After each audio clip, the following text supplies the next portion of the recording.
Серед руїн до мене підбігає доглянутий пес, хоча з людей поблизу нікого. Собака? Далі до школи, повз десятки спалених будинків. І тут до мене знову туляться тварини. Навпроти мене величезна груда каміння.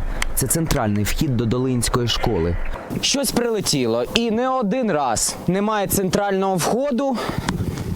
Взагалі, школи майже немає.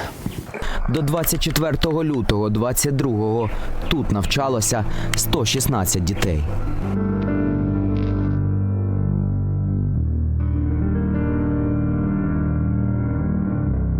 Є можливість одразу піднятися на другий поверх. Та все це робити дуже небезпечно. Ніколи це не повторюйте. Тому що більшість будівель можуть бути досі замінованими або просто обвалитися. Тож пішли усередину школи, спробуємо побачити і зберегти в історії те, що від неї залишилося у долині. Тут видно, скоріш за все, була дошка.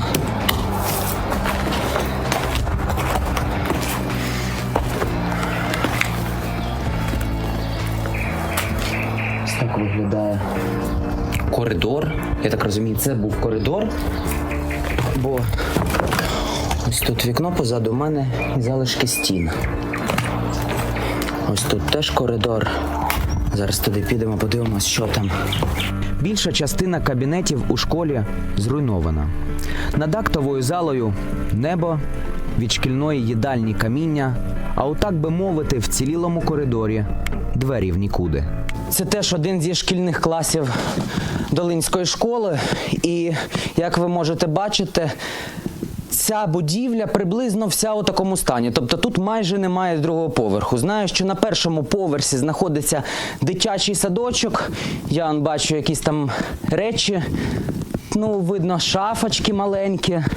Зараз спробую туди спуститися і подивитися. Бо тут, я так розумію, все завалено і пройти неможливо.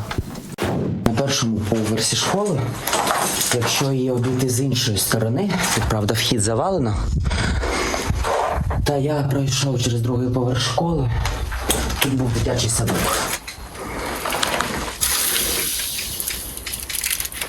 Сподіваюся, хоч тут щось залишилося, хоча саме перший поверх, він повністю завалений плитами з другого. Чиїсь речі дитячі. Хтось роздягнувся та більше їх не забрав і ніколи звідси не забере. Далі лише спалені та завалені приміщення, хоча вцілів санвузол. Дитячий садок мав бойлер. Тут теж було зроблено ремонт, бо видно профілі. До всього нові комунікації та пластикові вікна і так по всій будівлі. Та, на жаль, це все, що лишилося від дитячого садочка. Ні спалень, ні ігрових кімнат, бо все під завалами. Та коридор веде далі, і я потрапляю у спортивний зал.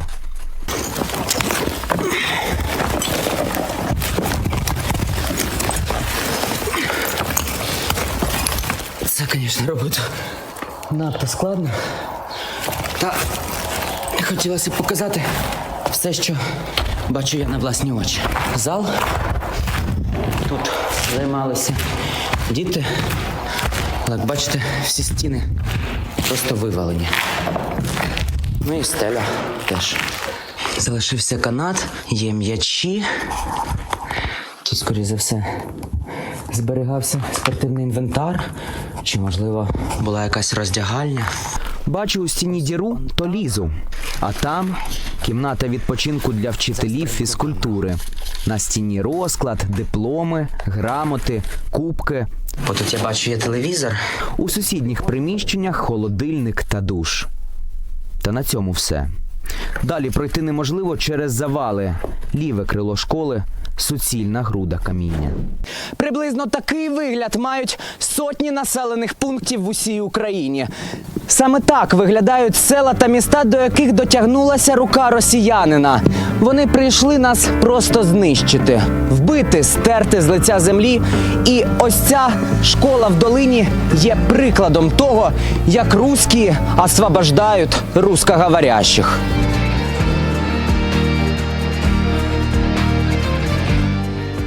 Стерта з лиця землі долина – це жахлива реальність, дивлячись на яку задаєшся питанням.